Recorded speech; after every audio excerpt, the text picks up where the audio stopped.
So I want to talk about why I like this exit strategy so much. It's like you probably wonder why not just make it a rental? Why not make it a long-term rental? What's the advantages of it? The huge advantages, like I said, are I am not having to, I'm providing home ownership to somebody. And with that amazing benefit of home ownership and me being the bank, and I'll explain how I structure my deals, and I've got long-term debt on them, on all of them. Uh, but I'm providing home ownership, and for that privilege, I in return am not going to act as a landlord. I do not want to be fixing stuff all the time. I already do that enough with our long-term rentals. The RTOs and land contracts, I can largely avoid that, and that is a huge upside. Huge upside. One of the other huge advantages are you'll typically get a premium on your sale. So, for instance, on a property that I'm going to sell for 135 in a traditional sense on the market, I am fixing up a house, and I rehab them differently too. I'll cover that.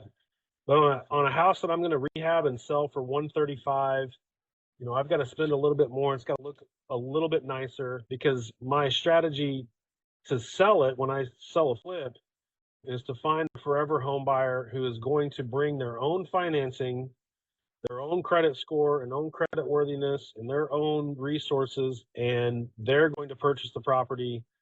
And that all comes with, a fair market value. When I am exercising an RTO or contract for deed where I'm owner financing, I'm the bank for this borrower or this buyer, we can sell it for a premium. And we'll typically get 10 to 12% higher on the sale than I would if I was just selling it through an agent on the MLS. In fact, I still sell my RTOs with an agent on the MLS. We just list it as an owner finance.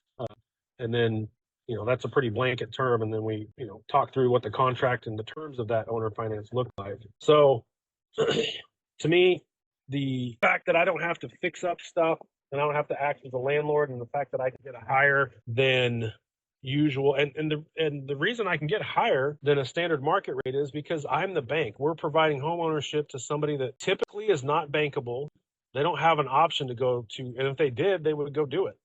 They don't have an option to go to a bank. They don't have an option to go get traditional financing and buy that house for 135. I'm going to sell it to them for 145, and for the risk that I'm taking as an investor, coupled with their, usually lack of resources to qualify for traditional financing, I'm going to charge a little bit more for it, and that's very standard. So again, 10, 12% is pretty standard. And again, benefit number two, I love that. Getting that large down payment is huge, and this is their skin in the game. I mentioned before we had an offer on a hutch house, and they were off. Essentially, they were going to give like 1 month's rent as an option payment. I was like, no, that's called a deposit. That's not an option payment. But getting a good chunk of change down, I will tell you from I don't know, I've probably done this 20 times or so. I'm typically shooting for around 7,500 to 10,000 for my down payment. The one that I just did closed last week was 10,000. The one that I'm closing this Friday is also 10,000. It's a good round number. Now that's a $10,000 purchase. On the first one was $130,000 house, and Friday's the one I'm closing is $120,000 house.